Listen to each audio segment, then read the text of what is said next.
In the heart of kindness, a world where one mistake could cost a life, this moment changed everything. Watch how a 35-year-old worker risks everything to save a 25-year-old woman trapped in danger. Don't forget to like, subscribe, and tell me where you're watching from. Let's get started. The fire in the textile mill broke out so fast that no one understood what caused it. Smoke poured from the rafters like a living creature, swallowing the workers who scrambled for the exits. The new CEO, a 25-year-old woman named Eleanor, had arrived only that morning to inspect the factory she recently inherited. She had been strict, demanding, and quick to judge the workers. Among them was a 35-year-old janitor named Samuel, a quiet single father who did his job without complaint. When she dismissed him earlier for a minor oversight, she never imagined she would soon depend on him for her life. The hallways grew darker as the flames climbed along the wooden beams. Splinters rained down, turning the air thick and deadly. Samuel, who had stayed behind to find a safe exit path for others, pushed through the smoke with a wet cloth over his mouth, searching for trapped workers. He found Eleanor collapsed near a fallen beam, her red dress smudged with soot. She was breathing shallowly, eyes closed as smoke curled around her. Samuel dropped to his knees, checking her pulse with trembling hands. The factory trembled under the weight of the fire, warning that time was nearly gone. He lifted her head slightly, trying to wake her. She didn't respond, her breath fading. Samuel remembered the emergency techniques taught by an old medic during his railroad days. He cupped her face carefully, clearing her airway before sealing his breath to hers, trying to force life back into her lungs. With each breath he gave her, he prayed silently that she would return. The heat behind them grew unbearable, smoke pushing against his back like a second wall. He repeated the motion again, steady and desperate, knowing that this was not a choice, but his duty as a human being. At last she coughed violently, air rushing back into her lungs. Her eyes fluttered open in confusion, her gaze landing on Samuel's soot-covered face. She tried to speak, but only a rasp escaped. Samuel wiped her forehead with the corner of his sleeve and urged her to stay awake. He slid his arm beneath her shoulders and helped her sit up. She leaned against him weakly, inhaling what little clean air the broken window allowed. Outside, distant shouts echoed as other workers scrambled for safety. The fire roared behind them, threatening to take the entire building down. Samuel lifted her into his arms, her head resting against his chest. She felt lighter than he expected, fragile in a way he had not noticed when she commanded the workers earlier that day. He moved toward the narrow passage he had cleared minutes before, hoping it had not been blocked by debris. The hallway groaned as the beams cracked. Overhead, embers floated down like burning snowflakes. Samuel pushed forward, his breath growing hot and shallow. Eleanor clung to him with the little strength she had, her fingers trembling from the shock and terror that still clouded her mind. Covered by fallen planks. Samuel kicked the smaller pieces aside while shielding her from the falling sparks.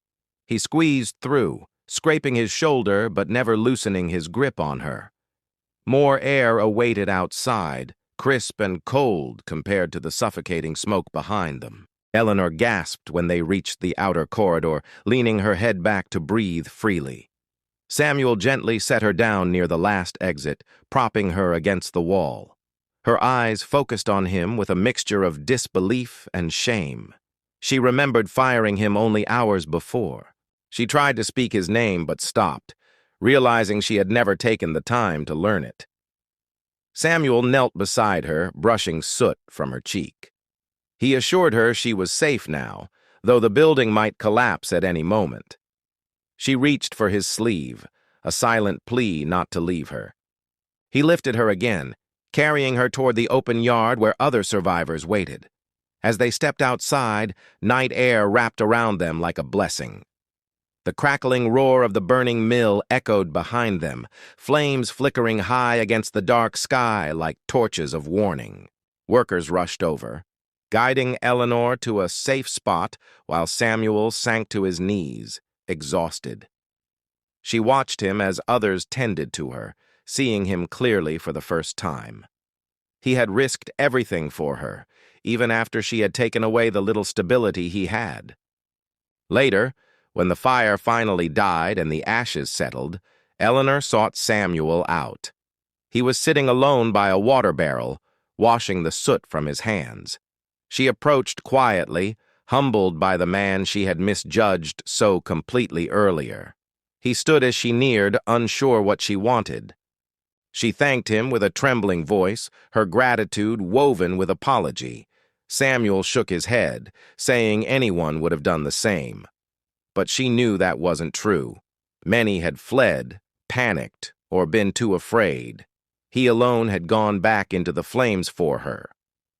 In the days that followed, she reinstated him not as a janitor, but as the supervisor of rebuilding efforts. She offered him proper pay, respect, and the security his daughter needed. He accepted only after confirming she meant every word. Their bond, born from smoke and near tragedy, grew quietly. Though they came from different worlds, they had faced death together. Eleanor often recalled the moment she awoke in the burning mill to Samuel's determined face, fighting to save her. It reminded her that leadership was not authority, but compassion, something he had shown her with his actions.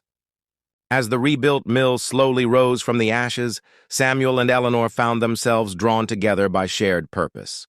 Their conversations deepened, turning into trust, then warmth, then something unspoken but undeniable. The fire that nearly claimed them had, in a strange way, in the quiet evenings when work ended and the sky glowed with the last colors of dusk, Eleanor would look at Samuel with a gratitude that ran deeper than words. He had given her life back, not with romance or destiny, but with courage, breath, and the choice to care when others did not. And though neither spoke of it openly, they both understood that the night of the fire had changed everything. She had fallen as a stranger into danger, but rose with a newfound bond to the man who had carried her through the smoke. Their story was just beginning, shaped by fate and forgiveness.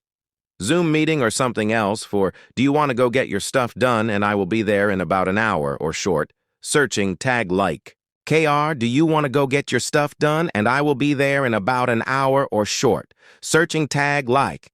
KR, do you want to go get your stuff done and I will be there in about one? Is ka thumbnail ka title description, hashtags or paragraph of kindness a bit, I think a story of kindness town hall meeting or short searching the same this arrow on or short searching for something else, for something like subscribe to get started.